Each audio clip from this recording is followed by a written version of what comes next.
A gente tem aí um nome famoso, que é o Howard Marks, do Velho Invest, que ele fala: as pessoas não têm medo de volatilidade, de oscilação do mercado. As pessoas têm medo de perder dinheiro.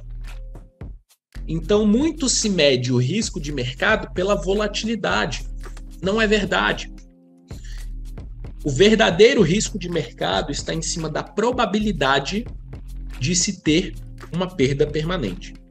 E quando a gente pega no longo prazo, a gente consegue entender que o retorno pode ser muito maior do que o risco que a gente vai estar tomando. Como assim? Exemplo clássico que eu adoro mostrar. Vamos pegar aqui, ó, um Tesouro IPCA+, com juros semestrais, né, um título de renda fixa para 2055. Se a gente for olhar aqui, no curto prazo, o que a gente tem? A gente chega a ter, a gente já viu queda ali, quando divulgaram o aumento das taxas de juros e tal, a gente já viu queda ali de 30% na cotação do título de um dia para o outro. Essas quedas aqui. Ou uma queda aqui. O que é isso que acontece aqui no meio do caminho? Isso daqui é o que a gente chama de perda temporária. Por quê? A nossa perda permanente, nosso risco e probabilidade de ter uma perda permanente de longo prazo está aqui. Que não importa o que ele faça no meio do caminho. O risco é o quê? Calote do governo. Mas muitas pessoas físicas, e eu já vi muito isso acontecer, tá? Compra um título ali de renda fixa porque está falando que a rentabilidade é boa, chega aqui no ano seguinte, comprou aqui, chega aqui no ano seguinte, ou 6 meses depois, precisa tirar o dinheiro, tem que sacar, então ele transformou uma perda temporária em uma perda permanente, ele realizou. Só que a probabilidade da perda permanente dele de longo prazo estava aqui, ó. Ele teria a rentabilidade dele, a não ser que o governo desse um calote.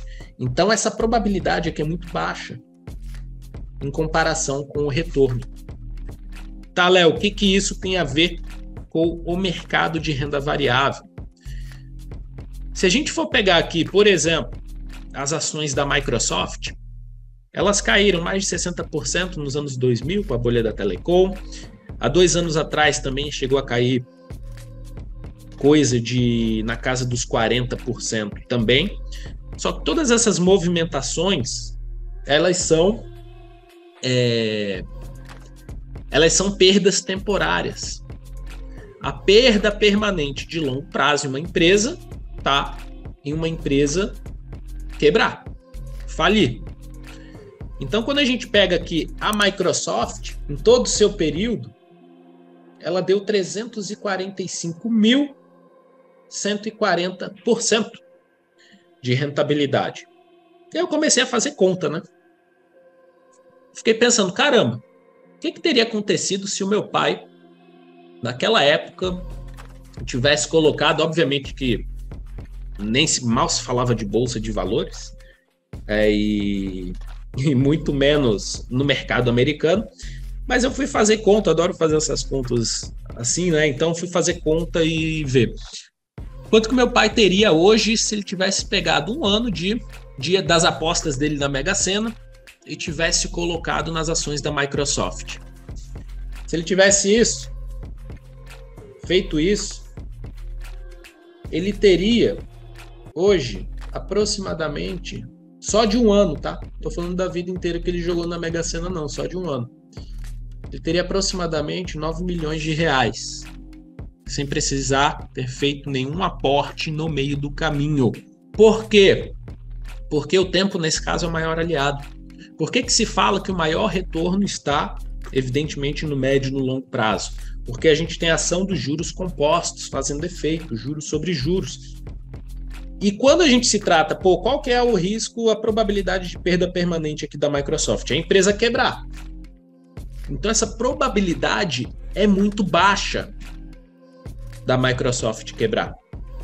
E o retorno é muito alto. Então quando a gente pega essa perspectiva, a gente começa a ver onde está o verdadeiro retorno-risco do mercado. Não que a gente não vá atuar no curto prazo.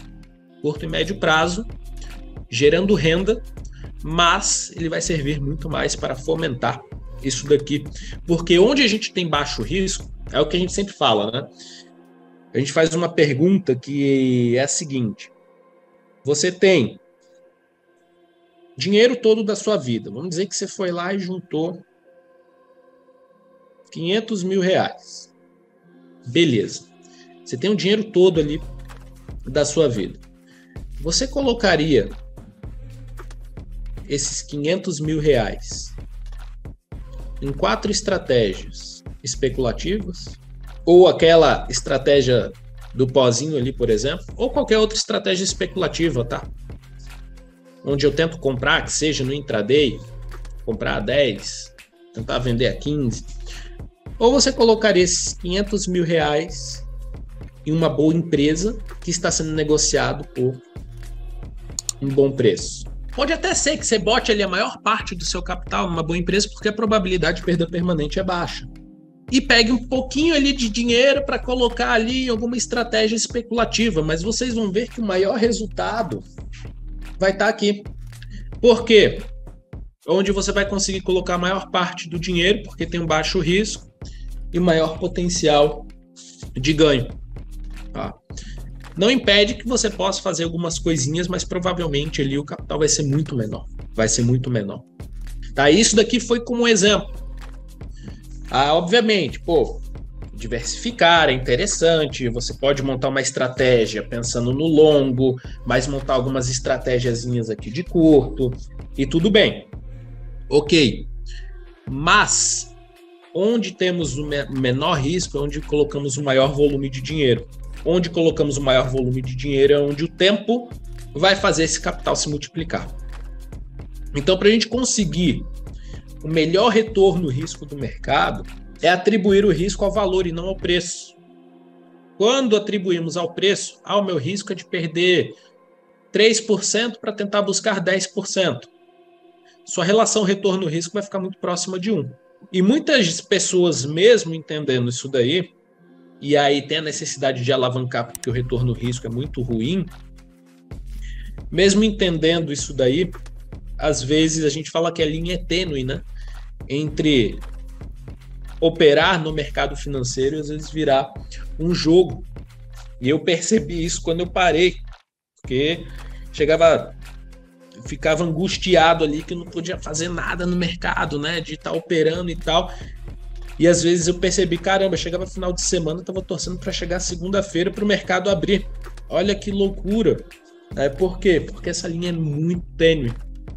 E às vezes a gente vê pessoas fazendo anos e anos de operações especulativas, ou empatadas, ou com uma grande perda, a maioria com uma grande perda, ou um pequeno ganho, e ainda assim continuam, mais por causa da liberação de dopamina, de estar apertando o botão.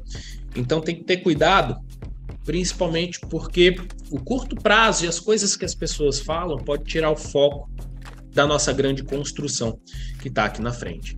Então, se a tendência de longo prazo para ações de boas empresas é de subir e o risco de longo prazo da empresa quebrar, o melhor retorno risco real do mercado está em comprar ações de boas empresas por bons preços. Então, não tem como fugir, tá, disso daqui.